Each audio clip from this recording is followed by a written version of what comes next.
Wallace Foundation contributing to our understanding of building a pipeline of equity oriented principles? What has been the impact of those initiatives on leadership preparation and practices? Listen here to find out. Welcome, Rotunda, and thank you for being here today. Thank you so much for having me, Monica. It's a pleasure to be here to talk to you and to talk with your viewers. Yeah, definitely. And as we were talking before, I had not realized how quickly 1 year had gone by for you. So, congratulations on a year plus now, I guess. Thank you so much. It's been a fantastic journey at the Wallace Foundation. I am so pleased to have had the opportunity to learn so much from districts across our country. Yeah. Well, I guess before we dive into sort of some of the work that you're doing at the foundation, maybe you could tell us a little bit about yourself and what some of your experiences were before joining the foundation. Sure, happy to do that. Just prior to my beginning my role at the Wallace Foundation, I had the pleasure of serving in numerous leadership capacities in most recently 3 school districts throughout the state of Maryland.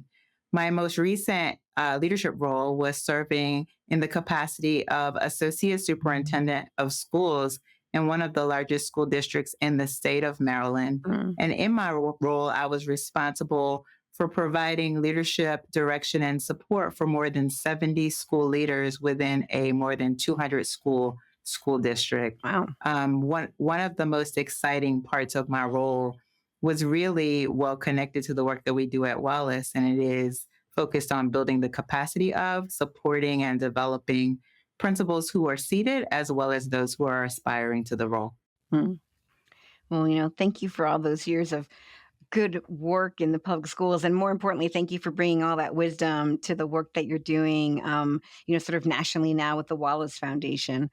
So let's sort of just dive in and talk about Wallace's most recent investment in educational leadership, which is the Equity Centered Pipeline Initiative, or ECPI for short. What can you tell us about this initiative? Yeah, I'm thrilled to talk about ECPI. The Wallace Foundation is supporting 8 school districts in building what we've come to refer to as comprehensive aligned principal pipelines with the goal of developing principals who can advance each district's vision for equity. The districts that we're collaborating with in this project include Baltimore City Schools in Maryland, Columbus City Schools in Columbus, Ohio, the District of Columbia Public Schools, Fresno Unified School District in Fresno, California, Jefferson County Public Schools in Louisville, Kentucky, Portland Public Schools in Oregon, San Antonio Independent School District in San Antonio, Texas, and Winston-Salem Forsyth County Public Schools in North Carolina. It's really exciting to work alongside these districts because they share our belief that all students deserve the opportunity to succeed. But we all recognize that inequities cause barriers to learning for many students. So, as leaders of schools, we believe that principals are uniquely positioned to advance educational equity. We know from our work at the Wallace Foundation from more than 20 years of research that school districts can produce principals who can improve outcomes for students by building principal pipelines comprised of the 7 domains that you might be familiar with: the leader standards focus, Hmm. high quality, pre-service principal preparation, selective hiring and placement, on the job training and support for principals, in partnership with principal supervisors, the development of leader tracking systems. Hmm. And all of this is undergirded by a focus on building strong systems that allow sustainability of this work. In this particular initiative, ECPI, we're now exploring whether and how districts can use those same 7 domains that I've referenced to produce equity-centered leaders. And we are really interested in supporting these districts over 5 years to see if they can develop what we're referring to now as equity-centered pipelines. What's really exciting about the work that the districts are doing is that the work is locally led by the district, but they do so in partnership with their local community, Mm. 2 university leader preparation programs, as well as a state agency. Right. That's this like very powerful sort of triumvirate, right? Of all focusing on this work together. Absolutely, absolutely. And has made a tremendous difference in how these participating districts see their work Mm, and the potential for impact of this work through these collaborations. right.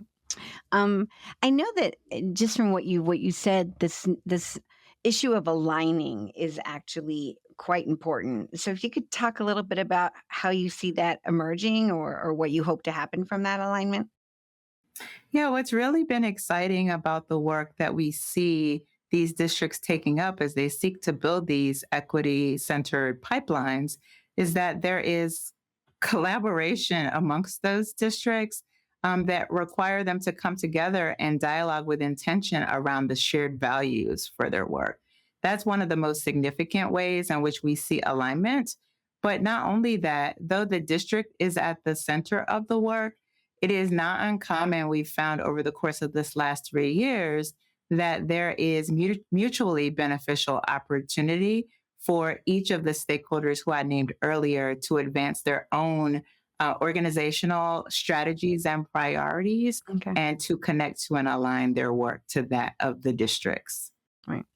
So you actually have multiple alignments trying to align, um, which is actually, another way for universities, in particular university preparation, to also be thinking carefully about, their work, their values, and how those are aligned with the work of what's happening in P12. Absolutely. Absolutely. We see the work of high quality pre service preparation as a key focus for the Mm, work of this initiative. And our participating districts actively message that they could not do this work without the partnership of higher ed partners. right. Which is good news for us. um, and if you could talk about how Wallace is defining equity, in terms of this particular initiative. I know that's been something that's been on a lot of people's minds for many years now, right? But now really bringing that's this clear focus on it is a wonderful thing. You know, Monica, this is actually a great question that we get more often than you might imagine. While we do at Wallace think about equity in a very specific way, the Wallace Foundation is not imposing a singular definition of equity on the districts that we are partnering with.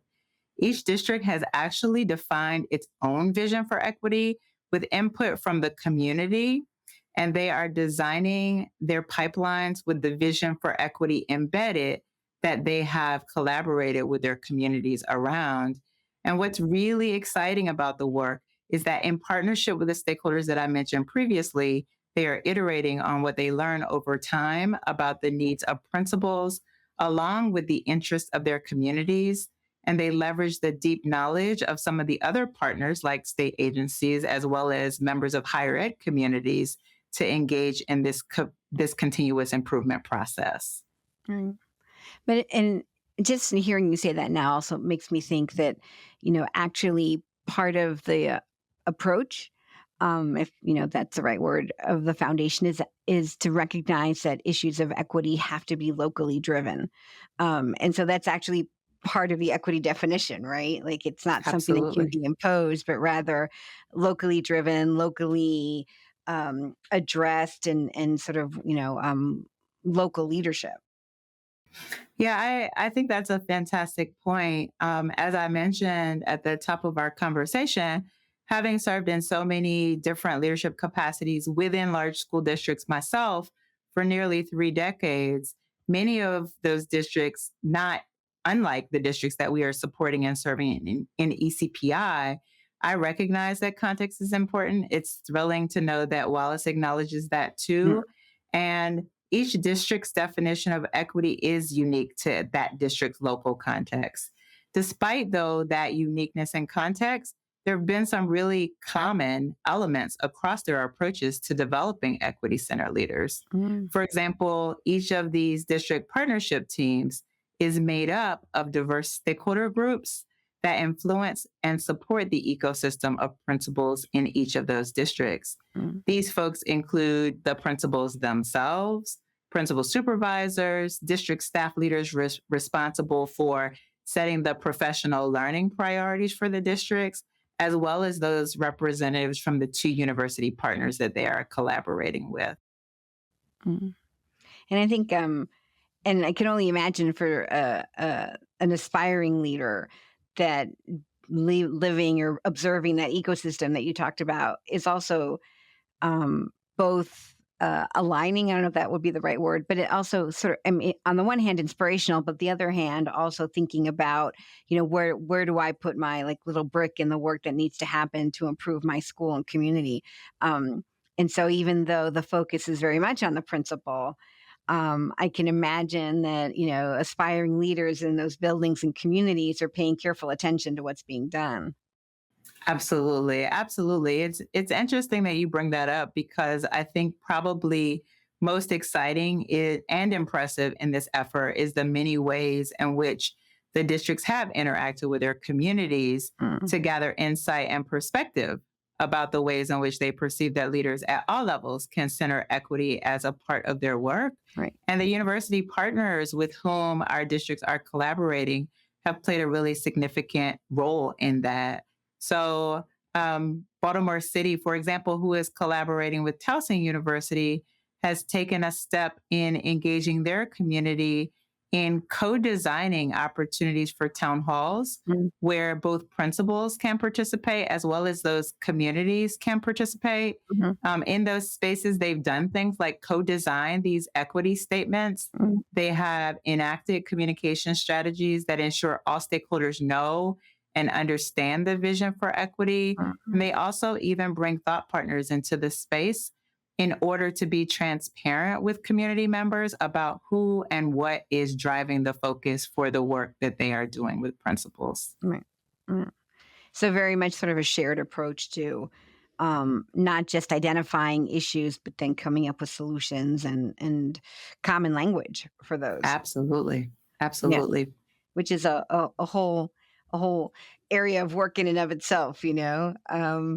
But I think as we talk about, pre-service preparation and high quality pre-service preparation, and it's one of the key, I guess, domains of the principal pipeline, and work that Wallace has been doing for many, many years now. How are the ECPI districts working with their university partners to make sure that their principal preparation is high quality, equity centered, and sort of building on the strengths of the community? Yeah, that's a fantastic question. What's been fantastic to see in these partnerships with districts and these institutions of higher education is just as we know that the districts want pools of principal candidates who are well prepared to meet the real world demands of the role, we also know that the university partners strive to offer the highest quality and most relevant principal preparation programs to attract candidates and to meet the needs of the districts that they serve. That's the reason that the partnerships between the universities and the local school communities are so essential. Mm, Um, each district is either developing or revising leader standards and then working closely with their university partners to ensure that those standards will guide the pre service work and preparation mm, that the university partner offers. And in some cases, for example, in Columbus City Schools, in partnership with The Ohio State University, there's even collaboration on the development and support of in service principals. right. These partnerships, in some cases, even result in more strategic approaches to preparation for assistant principals within the district. Right. Which is, also unexpectedly, but it's also a wonderful alignment between the research that Wallace has sort of, had Ellen Goldring and her team do on the assistant principalship, and how little is known about the needs of the assistant principalship. And so I think, I mean, that study to me was really challenging. And so to hear you say that the districts are actually beginning to pay attention to the assistant principalship, not just as a stepping stone, but as a source of leadership itself, is really fascinating to hear about what they're doing. Very exciting also to think about the implications that that focus on assistant principals has to creating coherence in Mm, the work of school leaders across each of these participating districts. right. Yeah. And then also thinking about, like, you've got a whole new generation of also equity-centered assistant principals that'll be prepared to continue the work when they if and when they choose to move into the principalship. Absolutely. Yeah, so again, a sort of aligning along lots of different systems, and to have that kind of coherence across these systems. It's becoming something that's a lot clearer, and I think is recognized generally across the country as something that has to happen in order for improvement to be done and sustained.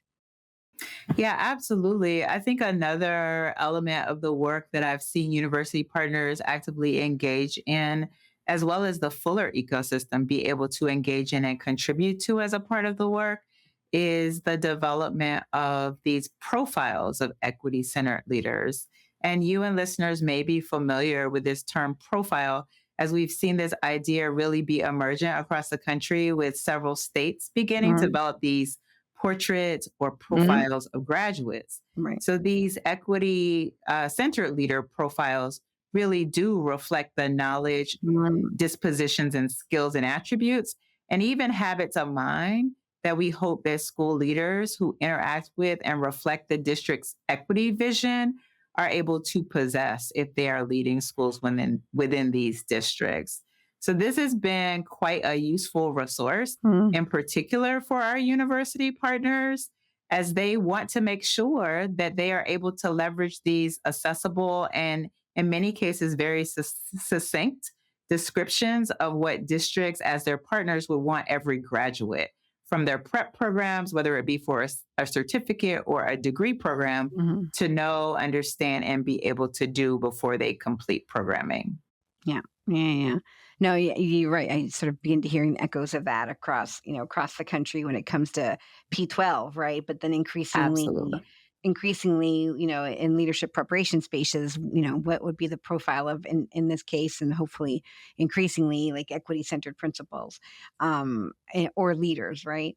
I also think one thing that, because of this close collaboration between districts and partnerships, I feel that there has to be a sort of a reverberation maybe within the faculty programs around ongoing learning needs that they might have, as they begin to think differently about what that principle might be, or how do our curriculum and syllabi align. And so I'm wondering if you've seen any of that begin to happen, or in what ways have you seen that happen? Yeah, I think that's a really great question. And there are actually some really powerful examples out there within the ECPI ecosystem. One that I'd love to highlight is the university partnership between Portland State University and Lewis and Clark University, both of whom are partners to Portland Public Schools. Mhm. They are leveraging some of this information and knowledge that they're gaining about the interest that Portland Public Schools has as a partner to not only design and redesign coursework, but they are beginning to leverage what they are learning as a resource to redesign their clinical internship experiences for aspirant leaders. And what's really powerful about these partnerships with two university partners is that while one might perceive that there might be a spirit of competition, because these partners are sort of in some ways looking to engage with the same clients, Mhm. these partners, Lewis and Clark and Portland State, really have come together in an effort to align their efforts in thinking about the ways in which it can influence the outcomes for the full state. Mhm. Yeah, which makes a lot of sense, especially in, I don't know the context in Washington necessarily, but in the broader context of sort of a leadership, shortage. Having universities work in collaboration to offer a broader array of learning opportunities for aspiring leaders seems to make a lot of sense. Absolutely, yes. Yeah.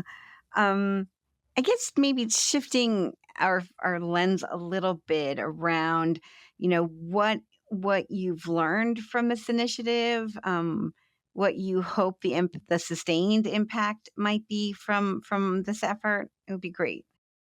Yeah, well, through a series of independent research studies, we're hoping to learn whether large districts, in partnership with all of the stakeholders that we've spent this time talking about, can create principal pipelines that are capable of producing and supporting leaders who can advance equity within their districts. We're also hoping, though, to be able to understand how local history and district culture shape Mm, approaches to equity. right. And more specifically, the researchers who are engaged in this component of a study will be able to document the cultural, historical, and organizational factors that district partnership teams have to grapple with as they develop visions, goals, and plans for equity centered principal pipelines. We hope that the results of this documentation will be able to broadly inform the field about such structural factors that might come into play when doing this work. And more importantly, how these teams are able to negotiate them in ways that can give other districts insights into the structural factors that they Mhm. have to address in order to be able to successfully engage in this work. Probably most notably of interest to the field is also an interest that we have in learning about developing methods for assessing the impact of equity centered leadership. Right.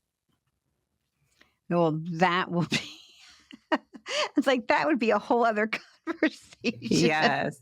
Yes. And so important, and, I'm laughing, but I recognize, like, that's incredibly important and incredibly complex, and yet, without, sort of clear methods for doing the work and assessing the work and sharing the work, it makes all of this, again, the sort of the sustained nature of this work, a real challenge. Um, I think there's so much we could talk about, and we're gonna have to have you back because I know you're sort of midway through the initiative, and I know the stories of, thinking about, how do you stay focused on the future while recognizing the history in the past, is an important part of these, district stories, which is what you were just saying about the importance of understanding their contexts. But I do think that, having you back and talk more like a year or two from now to see like where the how the learning has evolved, would be really fascinating. And I know we have limited time, but I again, we could talk with you for a long, long time about this work. I definitely look forward to the opportunity to come back and be with you. And yes, you are right. We are just entering year 4 of this 5-year initiative. Mm. And we really do look forward to sharing the research findings with the field when the initiative concludes in 2026. In the meantime, though, you teased a little bit around our hope to be able to share stories of the work happening in the 8 districts through videos, podcasts, and a blog series that's emerging. UCEA has been a long-standing partner of Wallace's, both in informing our work and also sharing lessons learned from the research we commission in the field. So we really do encourage your members to stay tuned to your communications channels to find out along the way what we're learning from ECPI districts. Yeah, absolutely. And thanks for that, Rotunda. Thanks for your time today. Thanks again for all the work that you're doing with these 8 districts, but also nationally to sort of continue to make sure that we stay focused on the things that matter to our communities. It's been great talking to you. And again, look forward to seeing you soon. Thank you. Great spending time with you today.